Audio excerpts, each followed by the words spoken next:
Kupersembahkan hidupku kepadamu, dan apapun yang kulakukan, saya ingat 5 jari. I do this for you. Apapun yang kulakukan, asal bukan dosa atau sesuatu yang tidak halal. Selain itu, apapun yang kulakukan, aku melakukan ini untuk Tuhan. Hidupku penuh sukacita, dan aku bisa menemukan sukacita dalam pekerjaan saya. Kalau Anda belum subscribe di channel ini, segera supaya Anda bisa mengikuti terus rema-rema dari Roh Kudus ya. Anda akan menemukan sukacita dalam pekerjaan Anda. Itu kan judulnya hari ini, menemukan sukacita dalam pekerjaan kita. Ya, mari kita baca sekarang ayatnya di Pengkhotbah pasal 3 ayat 9 sampai 15. Saya bacakan dulu ya semua, lalu saya akan bahas ayat per ayat seperti biasanya. Apakah untung pekerja dari yang dikerjakannya dengan berjerih payah? Aku, kata Salomo, telah melihat pekerjaan yang diberikan Allah kepada anak-anak manusia untuk melelahkan dirinya. Ia membuat segala sesuatu indah pada waktunya, bahkan ia memberikan kekekalan dalam hati mereka. Tetapi manusia tidak dapat menyelami pekerjaan yang dilakukan Allah dari awal sampai akhir. Aku tahu bahwa untuk mereka tak ada yang lebih baik daripada bersuka-suka dan menikmati kesenangan dalam hidup mereka. Dan bahwa setiap orang dapat makan, minum, dan menikmati kesenangan dalam segala jeripayanya, itu juga adalah pemberian Allah. Aku tahu bahwa segala sesuatu yang dilakukan Allah akan tetap ada untuk selamanya. Itu tidak dapat ditambah dan tak dapat dikurangi. Allah berbuat demikian supaya manusia takut akan Dia. Yang sekarang ada, dulu sudah ada, dan yang akan ada, sudah lama ada. Dan Allah mencari yang sudah lalu. Kita mulai dulu ayat 9 ya. Sekarang kita bahas satu persatu.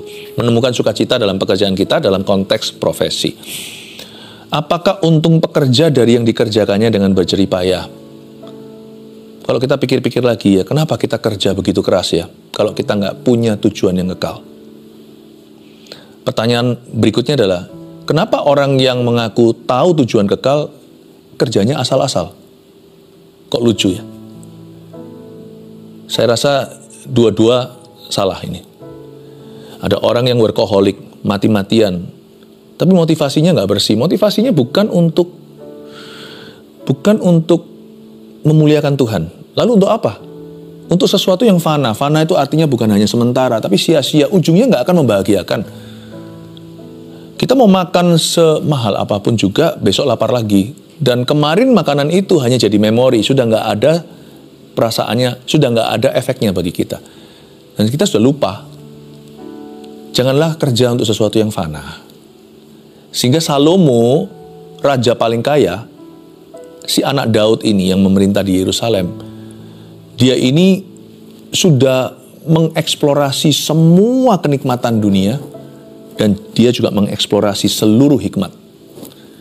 Anggaplah Salomo itu pengalaman dia ya, itu ditumbalkan agar kita bisa belajar. Orang pandai, orang pintar, dia harus belajar dari kesalahan orang lain. Jangan belajar ketika kita sudah kesandung. Ngapain, buat apa kita mempelajari sesuatu setelah sakit dulu. Jadi mari kita simak perkataan orang yang paling sukses menurut versi dunia. Di ujung hayatnya, pengkhotbah ini waktu dia di masa tua, Salomo berkata, apa ya untungnya pekerja dari yang dikerjakannya dengan berjerih payah? Untuk apa semuanya ini? Jangan sampai kita berakhir nanti kecele di akhir hidup itu, di akhir hayat kita berkata, what have I built? What difference have I made? Apa yang sudah aku bangun? Perbedaan apa yang telah aku adakan di dunia? Dengan ada dan tidak adanya saya di bumi itu bedanya apa? Kalau cuma hanya untuk menimbun harta atau nama. Toh orang akan lupa. Coba, masa kita masih bahas orang yang sudah mati? Udah jarang. Kita nggak bahas orang yang sudah meninggal dunia. Kalau kita cinta, kenapa sedih? Tapi kalau kita kurang kenal, nggak kita bahas lagi, karena sudah nggak relevan. Dunia ini kan bergulir cepat ya, apalagi sekarang zamannya media sosial. Satu hal jadi topik viral, besok udah nggak lagi. So why you work for your name?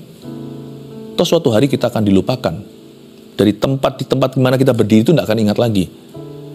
Salomo bertanya, apa untungnya ya pekerja dari semua yang dikerjakannya dengan berjerih payah? Salomo belum tahu nih, karena dia nggak tahu masa depan, karena belum terjadi. Dia kan tua, tapi belum mati. Nanti dia akan serahkan kerajaannya itu di tangan Rehabeam. Day one ya, hari pertama dia memerintah. Langsung hartanya Salomo sisa separuh. Itu kayak yang kita kerjakan, usahakan seumur hidup itu di tangan anak kita, tapi kita nggak siapkan baik-baik, lalu dia habiskan di meja judi. Kita itu berkeringat seumur hidup, harta tinggal setengah dalam waktu sehari.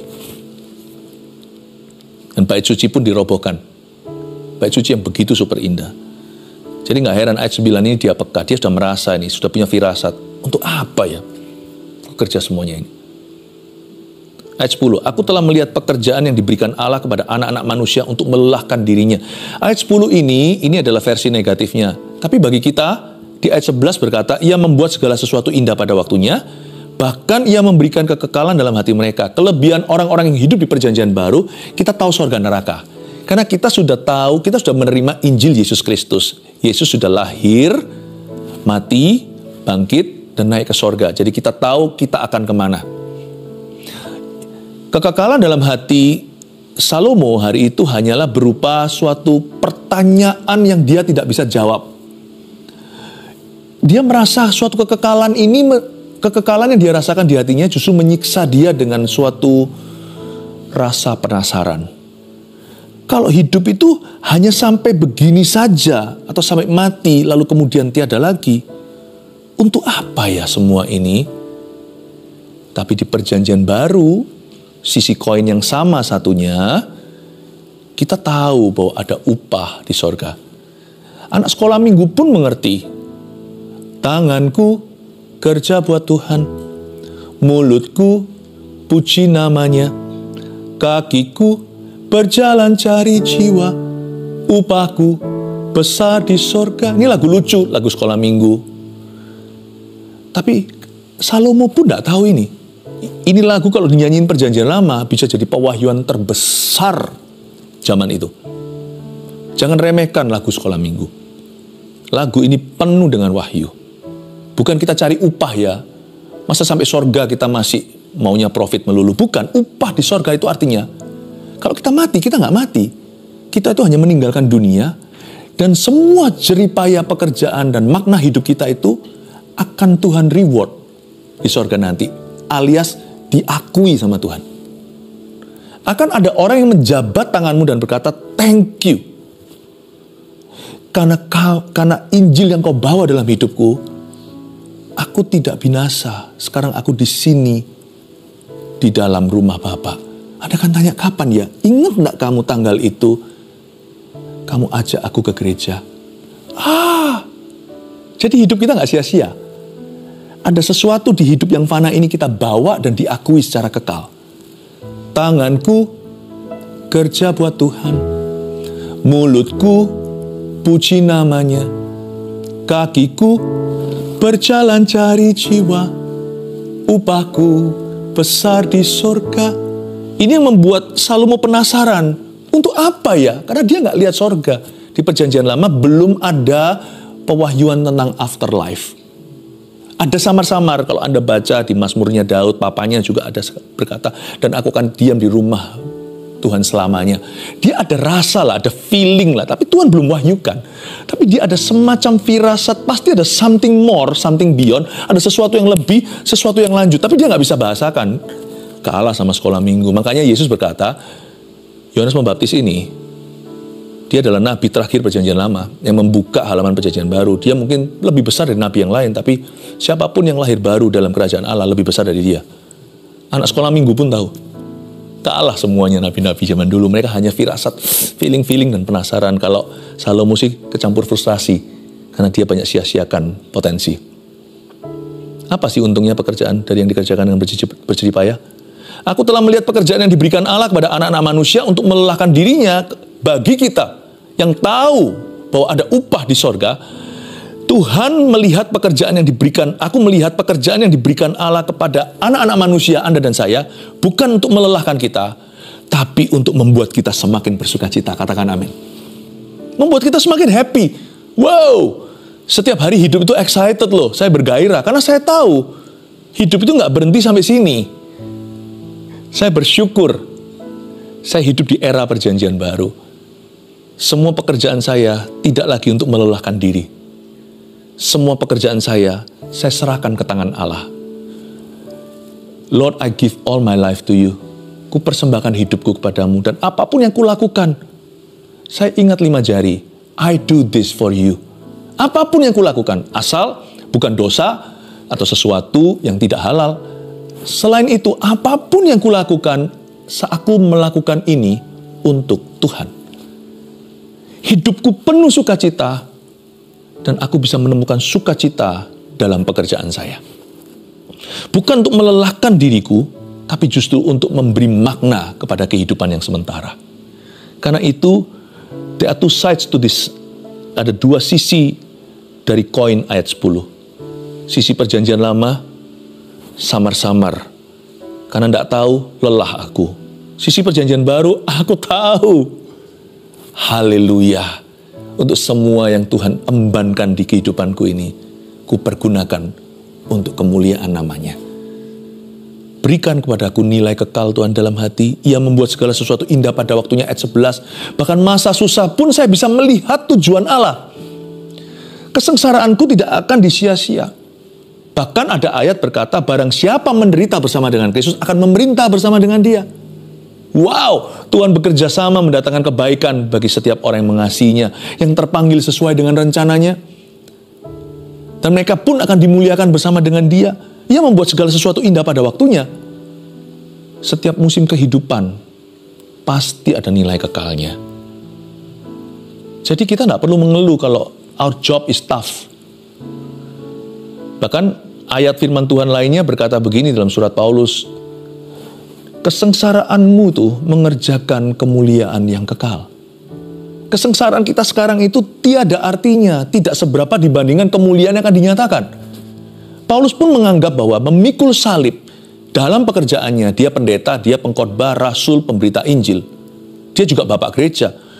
Dalam segala sesuatu yang harus dialami bahkan disesah, dia berkata, ini semua ada poinnya. Semua ini akan mengerjakan kemuliaan kekal. Ini tidak ada artinya nanti dibandingkan kemuliaan yang akan dinyatakan. Bahkan Petrus pun berkata, Rasul Petrus, rasul lainnya, dia juga menulis begini, bahkan mahkota kebenaran disediakan. Wow, saya nggak tahu sih upahnya sebenarnya seperti apa. Saya ikut Yesus itu tidak punya profitable heart, hati yang cari profit, enggak. Tapi saya mengerti keadilan Tuhan. Kekekalan itu artinya keadilan. Tuhan tidak akan sia-siakan setiap pengalaman hidupmu. Karena itu jangan kau mengeluh kalau your job is tough. Waduh, bosku ini jahatnya orang, Kristen lagi. Ya udah, jangan ikut-ikutan. Kristennya dia merek begitu, Anda tentukan merek sendiri. Yang penting kan tanggung jawab Anda pada Tuhan. Nanti kalau mati kan setiap orang menghadap sendiri. Masa lewat bosnya dan sebagainya, jangan saling menuding. Masing-masing akan menjawab secara pribadi. Kalau Anda menderita karena Anda berbuat dosa, berbuat salah, tidak ada glory. Perjanjian baru dengan jelas mengajarkan itu. Tapi kalau kita menderita karena kebenaran, anggaplah itu sukacita. Anggaplah itu adalah glory atau kemuliaan Allah sedang bekerja di dalam hidupmu. Jadi bahkan sampai masa-masa sulit pun ada intinya. Bahkan ia memberikan kekekalan dalam hati mereka. Orang yang punya kekekalan dalam hati nggak akan mudah patah semangat atau putus asa. Karena dia itu long haul, pikirannya itu jangka panjang. Makanya itu saya nggak percaya kalau ada orang yang mengklaim dia tahu, oh aku sudah diselamatkan, suatu hari aku akan masuk ke sorga. Tapi orang itu kerjanya asal-asalan. Berarti dia tidak menghayati arti kekekalan. Kekekalan itu sekarang sudah masuk dalam setiap aspek hidup kita. Bahkan waktu kita masih dalam darah daging, ini yang namanya debu belum kembali menjadi debu, tanah belum menjadi kembali tanah. Di dalam tubuhku yang fana ini, I will glorify God with my body. Aku akan memuliakan Allah dengan badanku, dengan tubuhku. Apapun yang kulakukan, I do this for you. Aku akan lakukan ini untuk Tuhan. Nggak mungkin akan asal-asalan. Apapun yang kita kerjakan, kekekalan itu akan memenuhi. Ya, dia akan meresapi. Dia akan masuk dalam setiap aspek kehidupan kita dan menjadi motivasi tertinggi. I'm doing this for him, aku melakukan ini untuk dia. Menderita pun, tahan banting, atau bertahan di dalam tekanan, tetap untuk Tuhan. Aku nggak balas kejahatan dengan kejahatan. Tampar pipi kiri, ku kasih pipi kanan. Tampar pipi kanan, ku kasih pipi kiri. Aku lakukan itu demi Yesus Kristus. Dalam pekerjaan kita, pasti kita sungguh-sungguh kalau ada kekekalan di dalam hati kita. Pasti kita takut mencuri. Pasti kita takut korupsi. Pasti kita takut malas-malasan. Bukan karena takut hukuman. Saya tidak mau sia-siakan kekekalan. Everything I do here, apapun yang kulakukan di sini, tidak kulakukan itu ngefek sampai suatu hari di hidup kekalku. Karena setiap orang akan diadili sesuai dengan pekerjaannya dan perbuatannya. Dan setiap orang akan mendapat upah sesuai dengan perbuatannya. Itu kitab Wahyu. Itu bukan kata manusia, bukan filsafat, itu firman Allah. Ia membuat segala sesuatu indah pada waktunya, bahkan ia memberikan kekekalan di dalam hati mereka. Tapi manusia tidak dapat menyelami pekerjaan yang dilakukan Allah dari awal sampai akhir. Ya, meskipun demikian, hari per hari kita nggak tahu apa yang akan terjadi.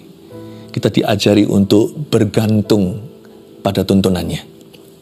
Ayat 12, aku tahu bahwa untuk mereka tak ada yang lebih baik daripada bersuka-suka dan menikmati kesenangan dalam hidup mereka. Terdengar pesimis, padahal ayat 12 ini penuh dengan kedalaman. Aku tahu bahwa untuk mereka tak ada yang lebih baik daripada bersuka-suka. Ini Salomo tidak menyarankan untuk kita itu pesta pora dan foya-foya. Maksudnya gini loh. Salomo berkata, ada baiknya kita juga secara sengaja, dengan cara yang bijaksana, kita menikmati kehidupan kita. Karena kita tahu kita hidup di dunia ini sementara.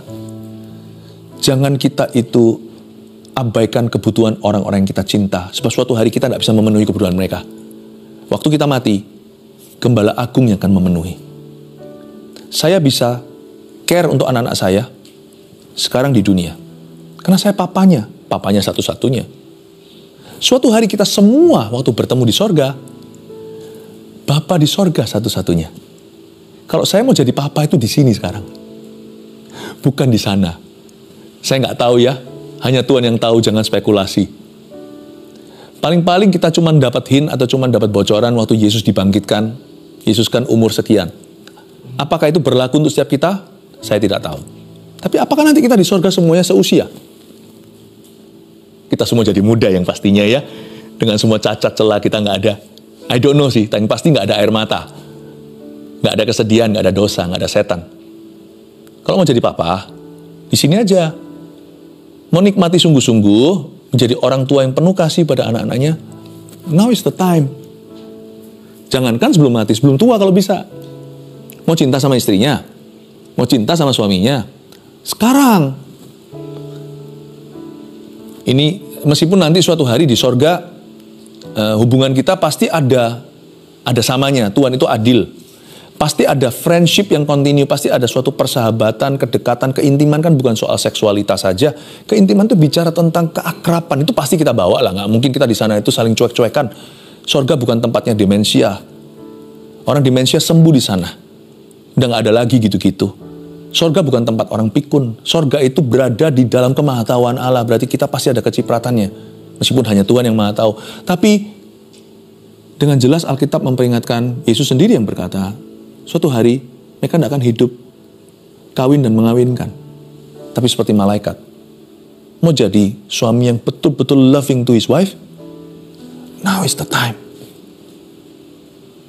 Now is the time. Sekarang waktunya. Mau jadi istri yang sungguh-sungguh care banget sama suaminya, sekarang. Ibu-ibu, jangan tunggu nanti. Semoga ini mengajar kita sesuatu ya. Saya coba menjelaskan sesuatu yang sebenarnya tidak mudah tentang kekekalan, tapi saya coba menjelaskan demikian rupa supaya Anda bisa mengaplikasikannya. Ini bukan suruh foya-foya, tapi suruh menikmati hidup bukan dengan berbuat dosa. Dosa itu cuma satu pohon doang yang tidak boleh dijamah. Pohon yang lainnya itu silakan makan. Meskipun di tengah-tengah Taman Eden itu ada satu pohon namanya pohon kehidupan. Itu dulu yang dimakan, kalau bisa baru pohon yang lain buahnya. Sebenarnya dosa itu overrated. Terlalu dibesar-besarkan. Sebenarnya siapa bilang menikmati hidup itu harus berdosa? Ada banyak kenikmatan hidup yang dihalalkan Tuhan tanpa harus berbuat dosa. Dan gak melulu selalu bicara tentang ministry pelayanan ke gereja dan berdoa.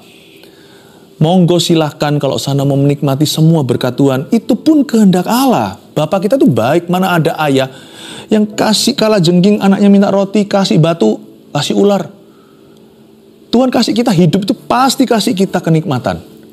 Tidak semuanya itu semua serba untuk pelayanan. Enggak. Ada orang yang picik hatinya. Jangan dengarkan. Orang itu tidak mencerminkan Tuhan. Kalau kita lihat orang lebih sukses dari kita, sebenarnya dimotivasi dengan iri. Cuma dia nggak mau mengakui. Lalu dia berkata, kamu punya ini, punya itu. Kasih dong ke fakir miskin. Kasih dong ke semua ini. Kasih dong ke pelayanan, ke penginjilan dunia. Jangan dengarkan. Kalau Anda tahu hatimu benar dan hidupmu sudah tertib, Anda punya perjanjian dengan Tuhan, Anda sudah punya komitmen tersendiri, jangan kau dengarkan. Sebab orang itu tidak mewakili Tuhan. Itu nasihatnya adalah nasihat fasik, kedengaran, meskipun kedengarannya rohani. Itu seperti teman-temannya Ayub yang memberi dia nasihat, namun Tuhan tegur. Nasihat apa-apaan itu? Tuhan tidak suruh kita foya-foya, pesta pora, lalu kita menikmati kesenangan dengan tidak bijaksana, tanpa kekang, tanpa kendali. Bukan. Tapi Tuhan juga menentang orang-orang yang iri. Dan Tuhan itu Bapa yang baik.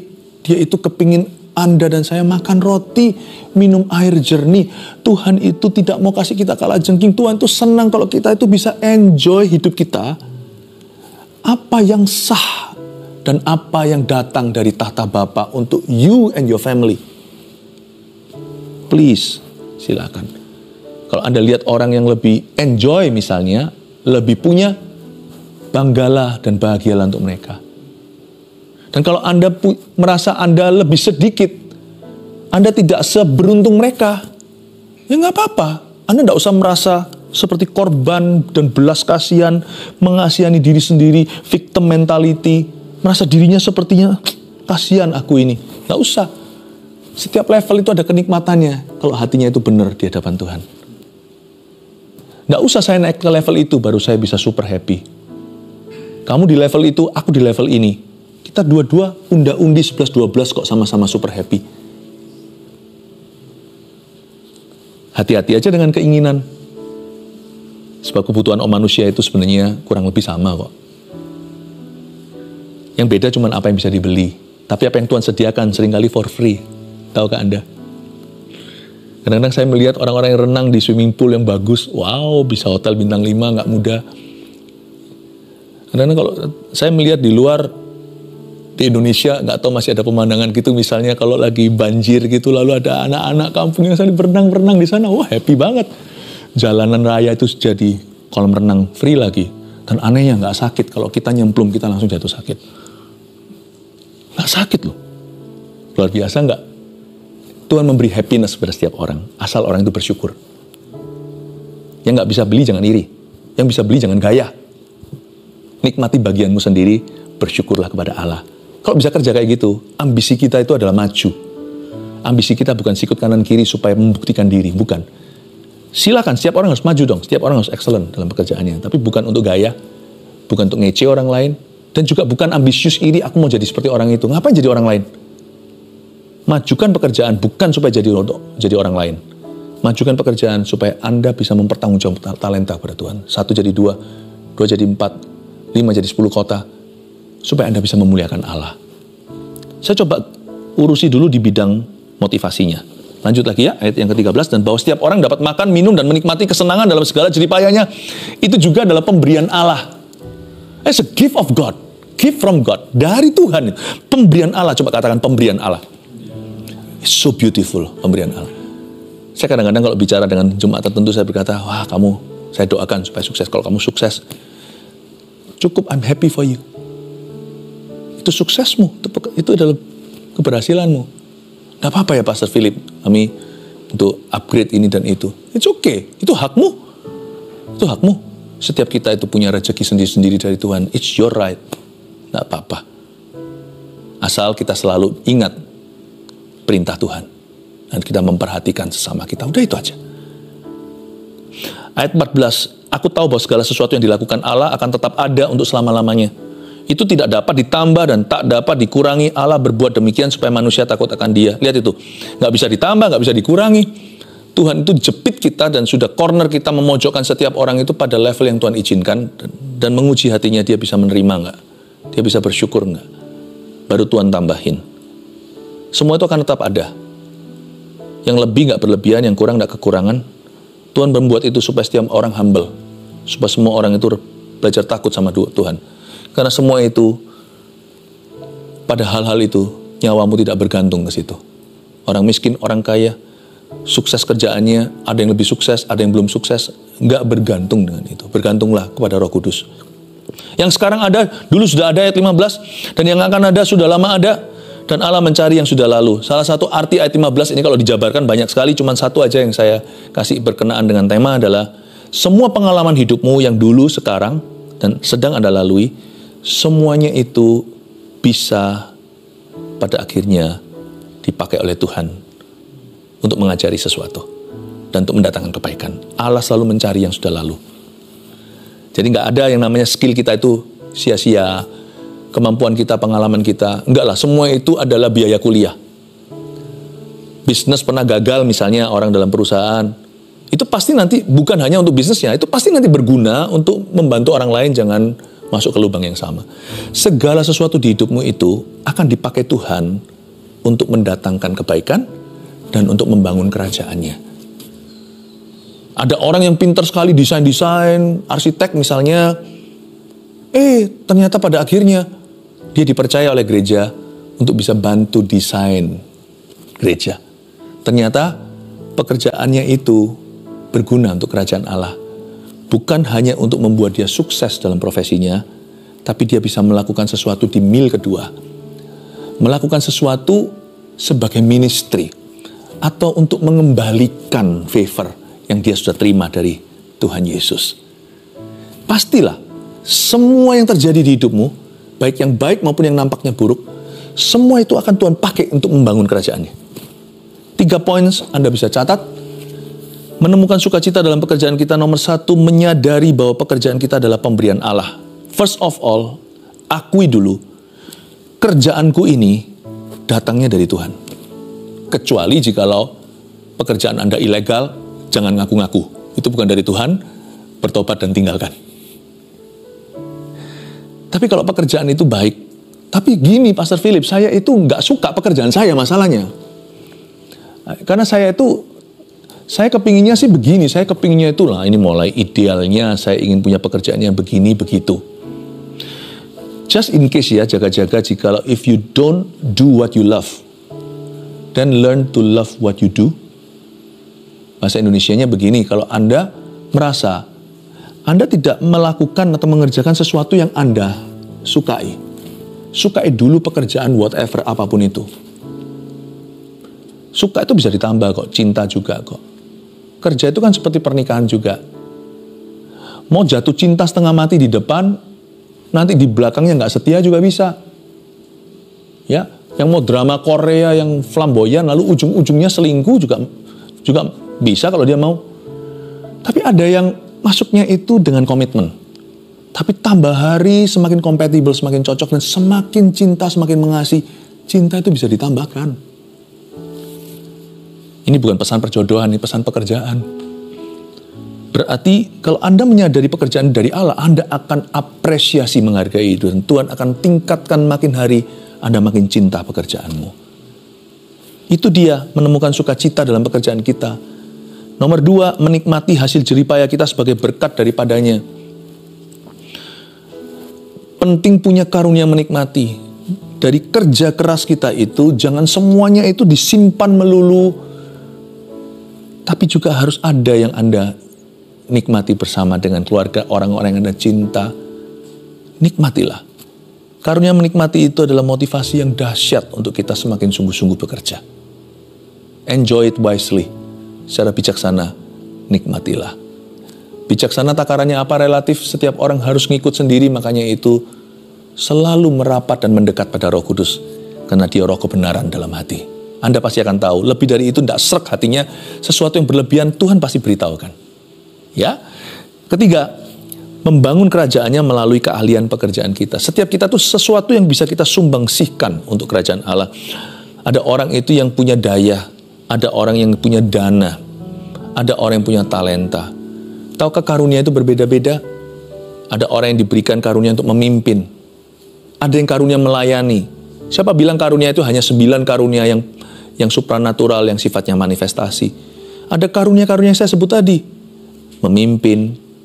Ternyata skill kepemimpinannya di tempat kerja dia terapkan. Cuman di dalam pelayanan beda, nggak boleh bosi, tapi kekeluargaan. Tapi ada juga orang-orang yang diberikan kepada Tuhan karunia untuk memberi.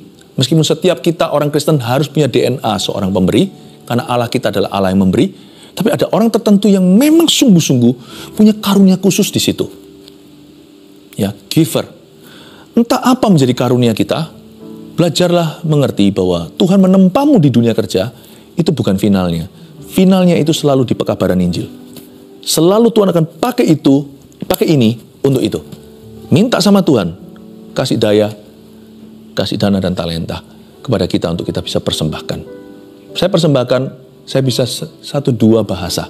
Waktu kecil punya sejarah sekolah di mana. Ternyata hari ini berguna untuk saya memberitakan Injil. Ternyata Tuhan mencari sesuatu yang dari masa lalu. Siapa sadar? Saya pun tidak menyadarinya. Dulu waktu umur 6 saya sekolah di Taiwan, cuma 1,5 tahun doang. Bisa ngomong bahasa Chinese pas-pasan. Ternyata hari ini pelayanan banyak sekali ke Chinese speaking countries. Di Taiwan, di mana. Tanpa saya sadari, Allah mencari yang sudah lalu. Seperti Tuhan ngomong begini sama saya, Philip, semua pengalamanmu, kalau hidupmu diserahkan padaku, semua pengalamanmu, dari sejak kamu lahir, dari orok, dari kecil, semua itu, tidak akan ada yang kusia-siakan. Oh iya Tuhan, dulu saya pernah kepahitan, pernah dikecewakan. Sekarang saya mengerti bagaimana hati-hati supaya jangan jadi batu sandungan. Dan juga bagaimana menolong orang lain agar bisa mengampuni orang-orang yang bersalah kepadanya. Allah mencari yang sudah lalu. Jangan kau sangka Anda hanya bekerja. Allah menitipkan sesuatu dalam pekerjaan sehari-harimu. Untuk suatu hari berguna bagi umat manusia lewat dirimu. Dan khususnya bagi pekabaran Injil. Catat 3 hal ini. Menemukan sukacita dalam pekerjaan kita, menyadari bahwa pekerjaan kita adalah pemberian Allah. 2, menikmati hasil jerih payah kita sebagai berkat daripadanya. 3, membangun kerajaannya melalui keahlian pekerjaan kita. Bukankah semua berkat, semua yang baik dan sempurna, datangnya dari tahta Bapa? 1 Petrus 4 ayat 7. Kesudahan segala sesuatu sudah dekat. Karena itu, kuasailah dirimu dan jadilah tenang, supaya kamu dapat berdoa. Saudara yang terkasih, terima kasih telah mendengarkan firman Tuhan hari ini. Jangan lupa untuk dukung terus channel ini dengan cara subscribe, like, share, dan juga komen. Agar saudara kita yang lain juga boleh terberkati. Tuhan Yesus memberkati kita.